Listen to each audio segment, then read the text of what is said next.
Assalamualaikum warahmatullahi wabarakatuh. Kembali lagi dengan saya Muhammad Fardrin Asyam dari Arsitektur UPN Veteran Jawa Timur. Di sini saya akan menjelaskan mengenai Masjid Cengho yang berada di Surabaya. Masjid Cengho, bangunan berarsitektur Tionghoa, adalah tempat ibadah bagi umat Islam yang biasanya disebut juga Masjid Muhammad Cengho. Beralamatkan di Jalan Gading nomor 2 Ketapang Genteng, Kota Surabaya, Jawa Timur.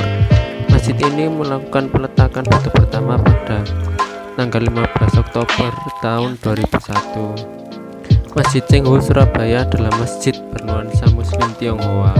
Masjid ini didirikan atas prakarsa para sesepuh, penasehat, pengurus PITI, dan pengurus Yayasan Haji Muhammad Cengho Indonesia Jawa Timur, serta tokoh masyarakat Tionghoa di Surabaya. Masjid Cengho sendiri adalah masjid pertama di Indonesia yang menggunakan nama Muslim Tionghoa dan menjadi simbol perdamaian umat beragama. Nama masjid ini merupakan bentuk penghormatan pada Cengho, laksamana asal Cina yang beragama Islam.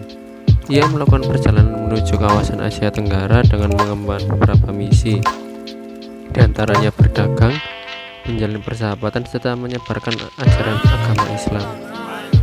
Kompleks masjid ini dibangun di atas tanah seluas 3.070 meter persegi. Perpaduan gaya Arab dan Tionghoa menjadi ciri khas masjid ini.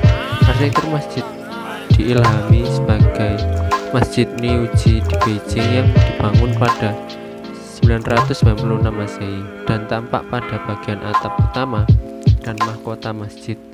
Selebihnya, masjid ini memadukan gaya arsitektur Arab dan Jawa. Arsitek Masjid Cengho Surabaya ialah Abdul Aziz. Setiap bagian bangunan masjid ini mengandung filosofi atau maknanya sendiri. Bangunan utama Masjid Cengho yang berukuran 11 x 9 meter mengikuti panjang dan lebar Ka'bah saat pertama kali dibangun oleh Nabi Ibrahim alaihissalam yang berukuran 11 meter. Sementara ukuran 9 meter diambil dari jumlah wali atau wali songo yang melaksanakan syiar Islam di Pulau Jawa. Pintu masuk masjid menyerupai pagoda dengan relief naga dan patung singa dari lilin bertuliskan Allah dalam huruf Arab di bagian puncak pagoda. Di sisi kiri bangunan terdapat sebuah duk yang kerap digunakan untuk menandai waktu sholat tiba. Bagian atas bangunan yang bertingkat 3 merupakan pengaruh Hindu Jawa. Bentuknya segi 8 dan menyerupai pagoda. Dalam kepercayaan Tionghoa, angka 8 berarti Fat atau A yang keberuntungan. Di bagian serambi masjid terdapat 5 buah anak tangga yang merepresentasikan rukun Islam. Sedangkan 6 buah anak tangga di bagian dalam masjid merepresentasikan rukun iman.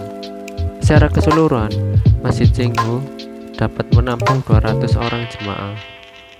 Hasil perpaduan berbagai gaya pada bangunan ini membuat Masjid Cengho mendominasi oleh 4 warna, yaitu warna merah, warna kuning, warna biru, dan warna hijau. Dalam kepercayaan Tionghoa sendiri, 4 warna ini adalah simbol kebahagiaan, kemasyhuran, harapan, dan kemakmuran. Selain menikmati keindahan arsitektur bangunan masjid, pengunjung juga dapat melihat relief laksamana yang bernama lengkap Muhammad Cengho bersama kapal yang digunakan saat mengarungi Samudra Hindia. Salah satu pesan yang hendak disampaikan melalui relief ini adalah agar umat Islam tetap rendah hati dalam menjalani hidup sehari-hari. Di dalam kompleks masjid terdapat sekolah TK, lapangan olahraga, kantor, serta tempat kursus bahasa Mandarin dan kantin, sehingga pengunjung khususnya masyarakat yang tinggal di sekitar masjid dapat merasakan manfaat lebih dari tempat ini. Selain aktif digunakan sebagai tempat ibadah harian dan saat hari Idul Fitri dan Idul Adha, berbagai kegiatan sosial seperti distribusi sembako, mudah, donor darah juga kerap diadakan di sini.